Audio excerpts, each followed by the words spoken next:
خداوند کے زندہ کلام میں سے یشوع کی کتاب اور اس کا 7واں باب۔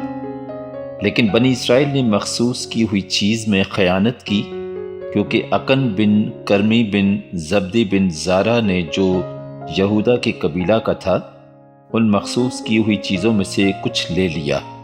سو خداوند کا قہر بنی اسرائیل پر بھڑکا، اور یشوع نے یروس عئی کو جو بیتیل کی مشرقی سمت میں بیت آون کے قریب واقع ہے، کچھ لوگ یہ کہہ کر بھیجے کہ جا کر ملک کا حال دریافت کرو، اور ان لوگوں نے جا کر عئی کا حال دریافت کیا، اور وہ یشوع کے پاس لوٹے اور اس سے کہا، سب لوگ نہ جائیں، فقط 2-3 ہزار مرد چڑھ جائیں اور عئی کو مار لیں، سب لوگوں کو وہاں جانے کی تکلیف نہ دے، کیونکہ وہ تھوڑے سے ہیں۔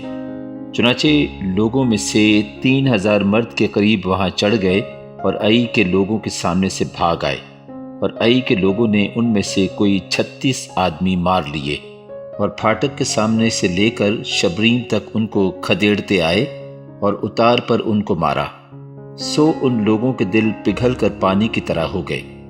تب یشوع اور سب اسرائیلی بزرگوں نے اپنے اپنے کپڑے پھاڑے اور خداوند کے عہد کے صندوق کے آگے شام تک زمین پر اوندھے پڑے رہے اور اپنے اپنے سر پر خاک ڈالی۔ اور یشوع نے کہا، ہائے اے مالک خداوند، تو ہم کو اموریوں کے ہاتھ میں حوالہ کر کے ہمارا ناس کرانے کی خاطر اس قوم کو یردن کے اس پار کیوں لایا؟ کاش کہ ہم کنات کرتے اور یردن کے اس پار ہی بود و باش کرتے۔ اے مالک، اسرائیلیوں کے اپنے دشمنوں کے آگے پیٹھ پھیر دینے کی بات میں کیا کہوں؟ کیونکہ کنانی اور اس ملک کے سب باشندے یہ سن کر ہم کو گھیر لیں گے اور ہمارا نام زمین پر سے مٹا ڈالیں گے، پھر تو اپنے بزرگ نام کے لیے کیا کرے گا؟ اور خداوند نے یشوع سے کہا، اٹھ کھڑا ہو، تو کیوں اس طرح اوندھا پڑا ہے؟ اسرائیلیوں نے گناہ کیا اور انہوں نے اس عہد کو جس کا میں نے ان کو حکم دیا توڑا ہے۔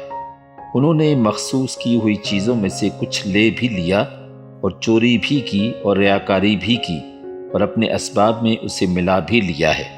اس لیے بنی اسرائیل اپنے دشمنوں کے آگے ٹھہر نہیں سکتے، وہ اپنے دشمنوں کے آگے پیٹھ پھیرتے ہیں کیونکہ وہ ملاعون ہو گئے۔ میں آگے کو تمہارے ساتھ نہیں رہوں گا جب تک تم مخصوص کی ہوئی چیز کو اپنے درمیان سے نیست نہ کر دو۔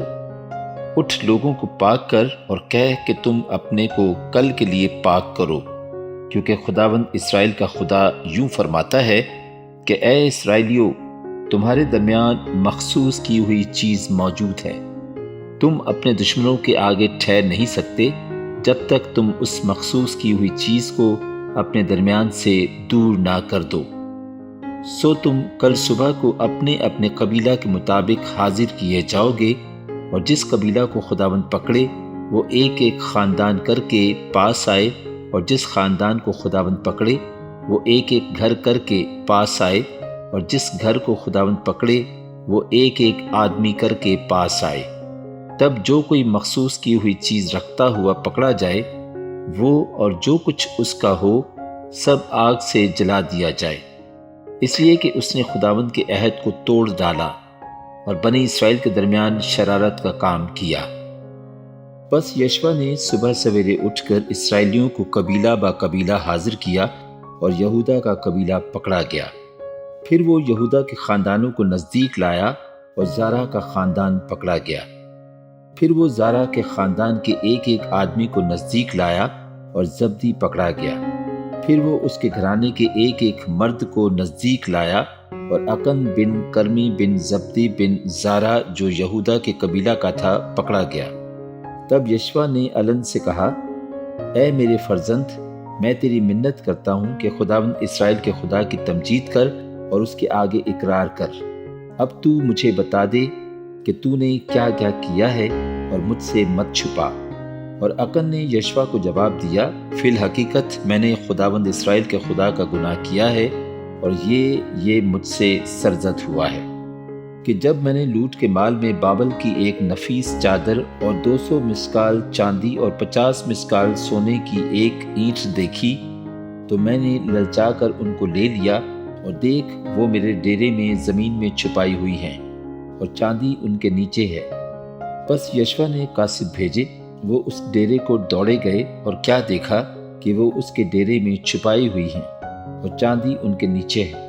وہ ان کو ڈیرے میں سے نکال کر یشوع اور سب بنی اسرائیل کے پاس لائے اور ان کو خداوند کے حضور رکھ دیا۔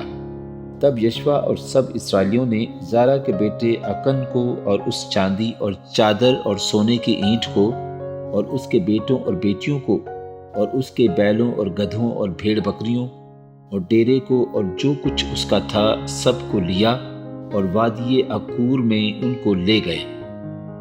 اور یشوع نے کہا کہ تو نے ہم کو کیوں دکھ دیا؟ خداوند آج کے دن تجھے دکھ دے گا۔ تب سب اسرائیلیوں نے اسے سنسار کیا اور انہوں نے ان کو آگ میں جلایا اور ان کو پتھروں سے مارا، اور انہوں نے اس کے اوپر پتھروں کا ایک بڑا ڈھیر لگا دیا جو آج تک ہے۔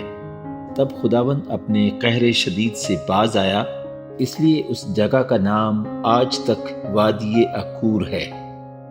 پاک کلام کے پڑھے اور سنے جانے پر خداوند کی خاص برکت ہو، آمین۔